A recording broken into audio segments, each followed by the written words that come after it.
Konfrontasi Indonesia-Malaysia. Konflik ini berawal dari keinginan Federasi Malaya atau lebih dikenal sebagai Persekutuan Tanah Melayu pada tahun 1961 untuk menggabungkan Brunei, Sabah, dan Sarawak ke dalam Federasi Malaysia yang sebenarnya tidak sesuai dengan persetujuan Manila. Oleh karena itu, keinginan tersebut ditentang oleh Presiden Soekarno yang menganggap pembentukan Federasi Malaysia adalah cara untuk menjadikan Malaysia sebagai boneka Inggris. Dan menurut Presiden Soekarno, hal itu merupakan kolonialisme dan imperialisme dalam bentuk baru dan memungkinkan untuk memberikan dukungan terhadap berbagai gangguan keamanan dalam negeri dan pemberontakan di Indonesia. Dan berikut ini adalah kronologi konfrontasi antara Indonesia dan Malaysia. 1961, Pulau Kalimantan dibagi menjadi 4 administrasi, dan sebagian dari Pulau Kalimantan adalah provinsi dari Indonesia, yang terletak di bagian selatan Pulau Kalimantan.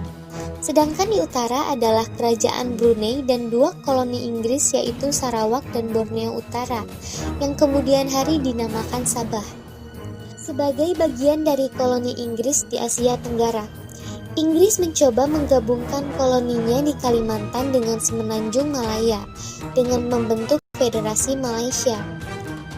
Rencana ini ditentang oleh pemerintahan Indonesia.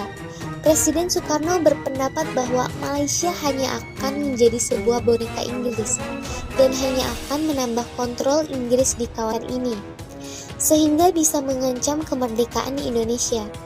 Filipina juga membuat klaim atas Sabah dengan alasan daerah itu memiliki hubungan sejarah dengan Filipina melalui Kesultanan Sulu. Filipina dan Indonesia secara resmi setuju untuk menerima pembentukan Federasi Malaysia apabila mayoritas di daerah yang hendak dilakukan dekolonial tersebut memilihnya dalam sebuah referendum yang diorganisasi oleh PBB.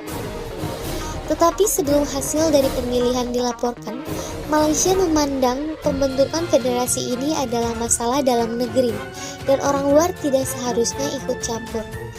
Tetapi pemimpin Indonesia melihat hal ini sebagai pelanggaran atas persetujuan Manila sebagai bukti kolonialisme dan imperialisme. Tanggal 20 Januari 1963, Menteri Luar Negeri Indonesia Subandrio mengumumkan bahwa Indonesia mengambil sikap bermusuhan terhadap Malaysia. Lalu pada 12 April, sukarelawan Indonesia yang sepertinya pasukan militer tidak resmi mulai memasuki Sarawak dan Sabah untuk menyebar propaganda dan melaksanakan penyerangan dan sabotase. Kemudian di tanggal 3 Mei disebut rapat raksasa yang digelar di Jakarta, Presiden Soekarno mengumumkan perintah Dwi Komando Rakyat atau Dwikora. Ketegangan dua belah pihak ini pun juga berkembang di Selat Malaka. Kemudian para perusuh membakar kedutaan Britania di Jakarta. Beberapa ratus perusuh merebut kedutaan Singapura di Jakarta dan juga rumah diplomat Singapura. Sedangkan di Malaysia, agen Indonesia ditangkap dan massa menyerang kedutaan Indonesia di Kuala Lumpur. Di sepanjang perbatasan di Kalimantan, terjadi peperangan perbatasan. Lalu Indonesia dan pasukan tidak resminya mencoba menduduki Sarawak dan Sabah.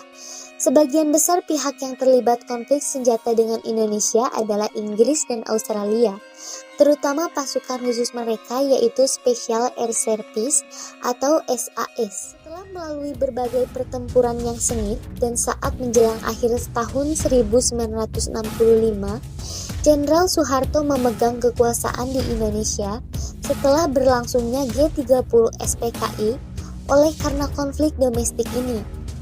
Keinginan Indonesia untuk meneruskan perang dengan Malaysia menjadi berkurang dan peperangan pun mereda. Lalu pada tanggal 28 Mei 1966,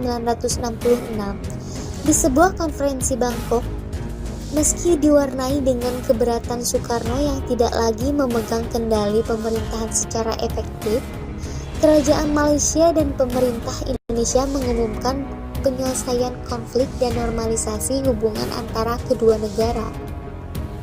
Peperangan pun berakhir di bulan Juni, dan perjanjian perdamaian ditandatangani pada 11 Agustus dan diresmikan 2 hari kemudian.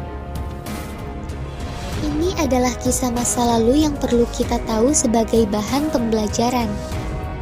Tapi bagaimanapun juga, Indonesia dan Malaysia adalah serumpun dan mempunyai hubungan sejarah di masa lampau. Kita harus hidup seperti seharusnya tetangga yang saling hidup berdampingan dalam kedamaian dan keharmonisan.